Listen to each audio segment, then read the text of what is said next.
Okay. Watching T-Jump earlier for the debate. It's one of the reason to believe in God debates he's had or conversations. And they mentioned this debate, Lawrence Krauss and Hamza Zortis. Zortis. That's Greek, isn't it? Is he Greek? All right. Hadn't heard of it before. And this is 11 minutes and 44 seconds in. Kind of dismissed everything he said from here.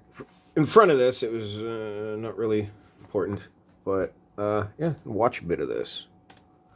Now, since we have shown that the universe must have a beginning, there are four explanations for how the universe began to exist. Number one, it was created via nothing. Number two, it created itself. Number three, it was created by something else that was created. And number four, it was created by something uncreated. So let's wait. What is uncreated? Like what?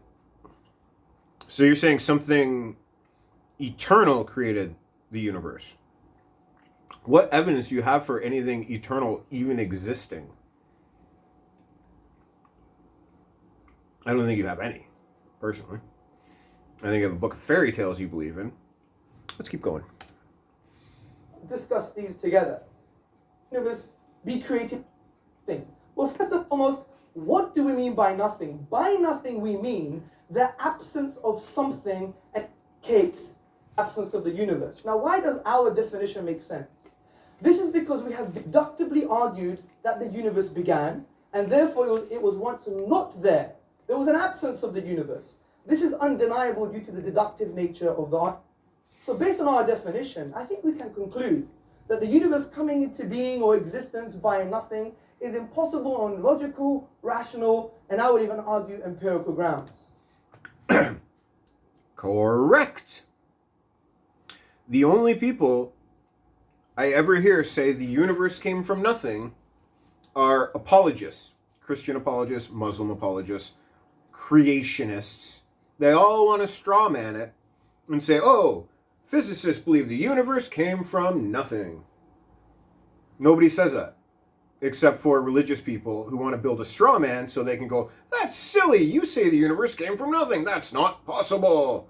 It came from my God, which I have no evidence for existing other than some writings from thousands of years ago by superstitious goat herders.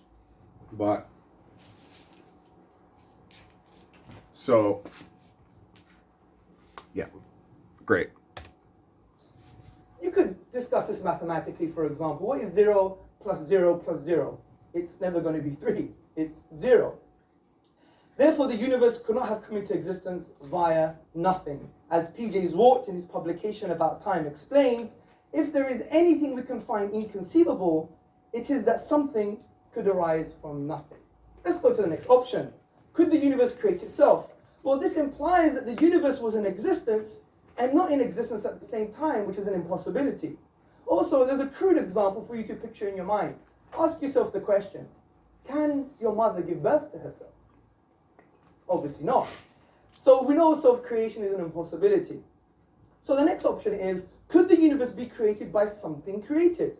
Well, I would argue as an ultimate explanation for how the universe is logical and irrational. The universe could not be as a result of another universe, for example, or something else that was created because of the absurdity of an infinite regress. Imagine this universe, universe 1, being as a result of another universe, universe 2, and universe 2 being as a result of another universe, universe 3, and this went on ad infinitum, we would never have the universe today. Hence, the Islamic philosopher and thinker, Dr. Jafar Idris, summarizes this point. He says, there would be no series of actual causes, but only a series of non-existence. The fact, however, is that there are existence around us. Therefore, the ultimate cause must be something other than temporal causes. So I would argue that the final possible explanation, which is the universe was created by something uncreated, is the most rational explanation. And the philosopher Abraham Varghese, in the appendix to Professor Anthony Fliu's book, there is another point where every single theist goes wrong. Every one of them wants to say, we know where the universe came from. And every one of them claims it was their God. Well, any honest atheist will say, well, we think that the universe we know today started with the Big Bang. But that, one, the Big Bang Theory doesn't say everything came from nothing. That's a straw man from religious people. And two, like,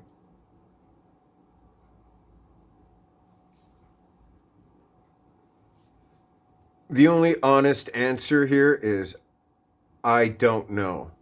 We think it happened this way, but we don't know with certainty.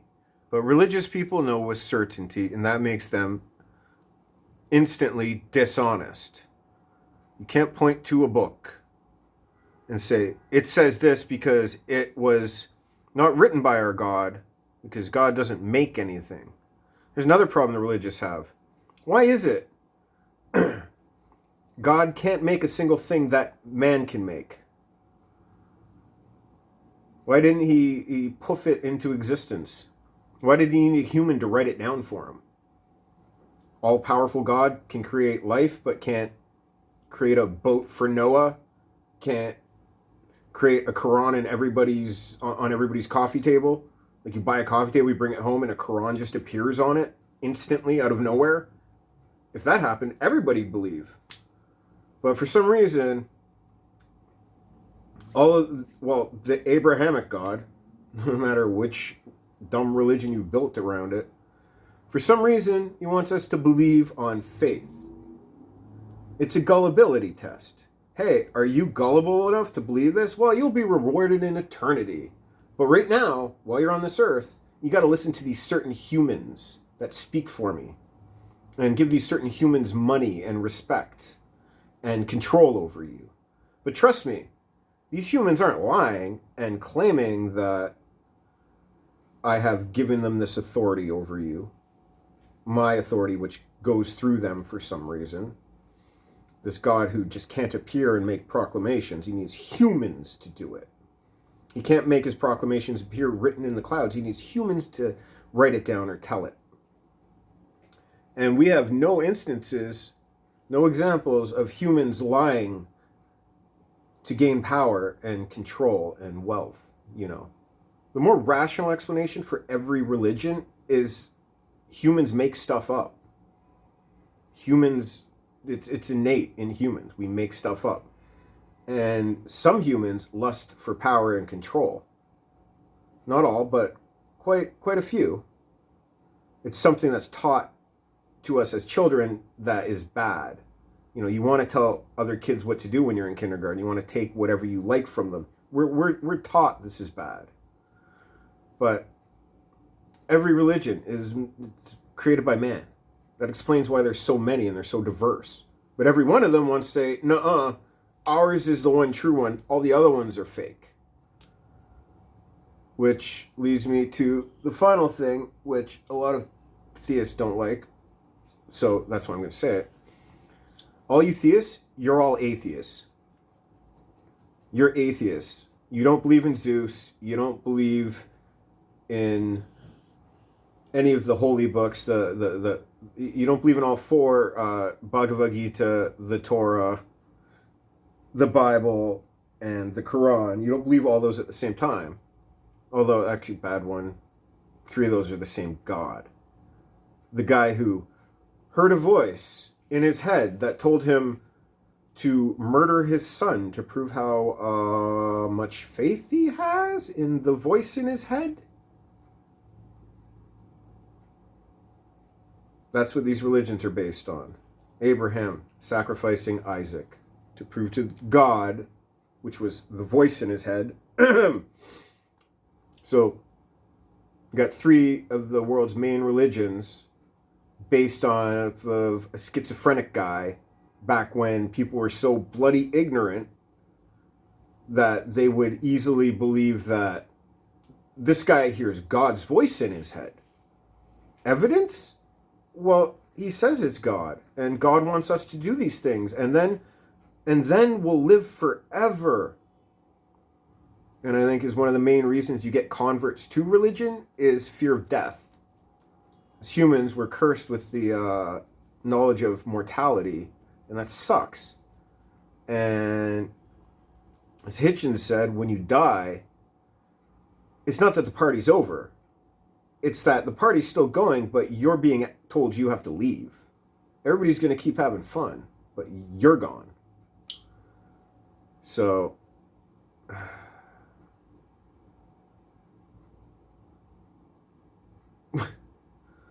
I just realized I only played like 3 minutes of that video. And the other 7 minutes have been me babbling. Not even all that coherently, I think. Probably shouldn't have smoked a joint right before doing this. But hey, how else am I supposed to get through a half-hour opening statement by a Muslim? Am I right?